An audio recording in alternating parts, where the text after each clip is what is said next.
In Paul's letter to the believers in Philippi, he had these words of encouragement for them in the first chapter.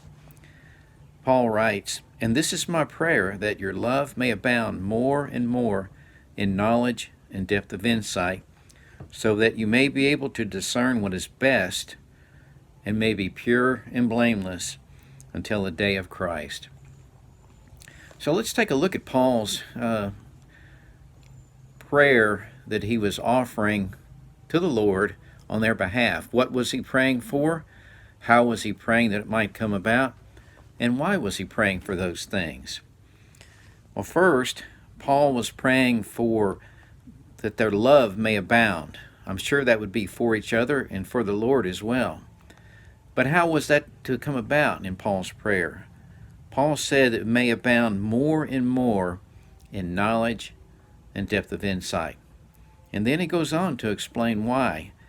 And he says, so they would be able to discern what is best and may be pure and blameless until the day of Christ. You know, the best is always better than the good. And there's only one best, while there can be many, many forms of what might be good. And we need discernment to discover and pursue what is best, not just the good, but what is the best in whatever it is that we're doing. You know, we're almost always in situations or at a crossroad or a point in our life where we may need to make a decision, or perhaps a season in our life where we're continuing to pray for wisdom and discernment over a specific topic that we take before the Lord. And we should pray as Paul did for these gifts of knowledge and depth of insight. You know, there was another man at another time who offered a similar prayer to God. I'm talking about Solomon, and I'm reading now from 2 Chronicles, first chapter.